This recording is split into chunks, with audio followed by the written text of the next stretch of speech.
adalah mengenai ilmu pengetahuan dan teknologi.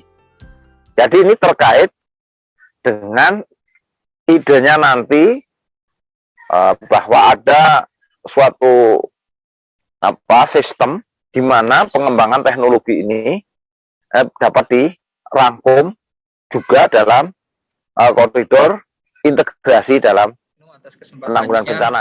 Prof, izin mau menanyakan sesuatu.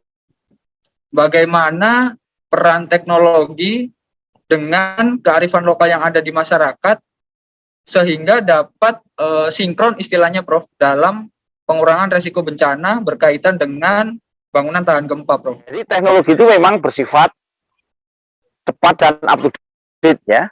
Sementara kearifan lokal itu kan bisa jadi karena pemikiran berhasil dari budaya atau peradaban suatu kelompok masyarakat. Ya. Ya.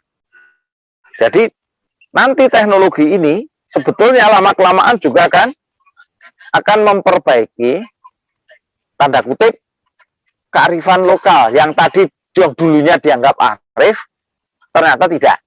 Nah, tapi ada yang kearifan lokal itu adalah yang betul-betul arif setelah ditunjukkan ya, misalnya penggunaan umpak atau pedestal ya di dalam bangunan joglo, bangunan apa-apa, ternyata itu mengurangi kekakuan fondasi ke kolom atau ke tiang, sehingga sebagian karena kendor ya itu tidak menjadi kesatuan yang, maka getaran gempa frekuensi tinggi terutama percepatan yang besar itu bisa direduksi di sana ya.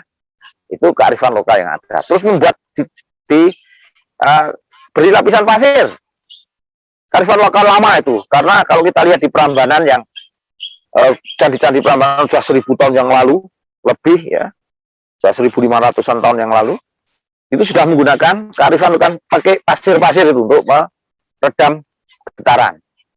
Itu bisa kita lakukan, kita riset nanti pasirnya yang cocok seperti apa, diameternya berapa, degradasinya seperti apa, pasir jenis apa, bentuknya seperti apa.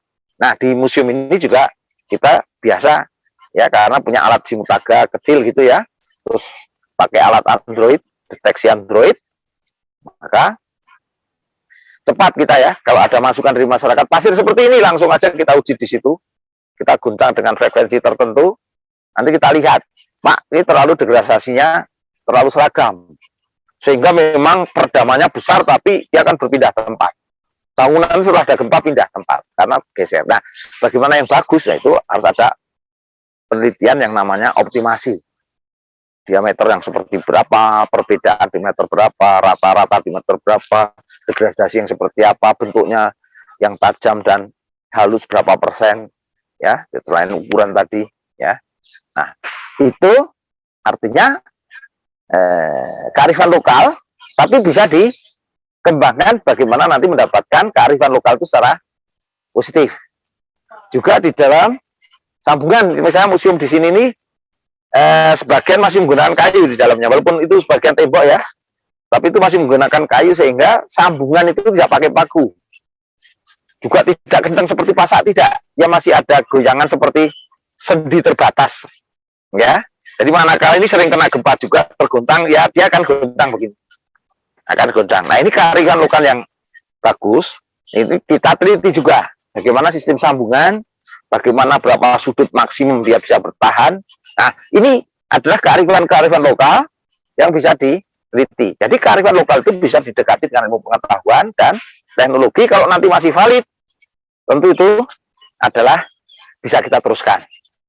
Kalau berlawanan, tentu harus dihindari, karena itu akan berbahaya sekali bagi mereka-mereka yang menggunakan atau mempraktekkan kearifan lokal yang kontradiksi dengan ilmu pengetahuan.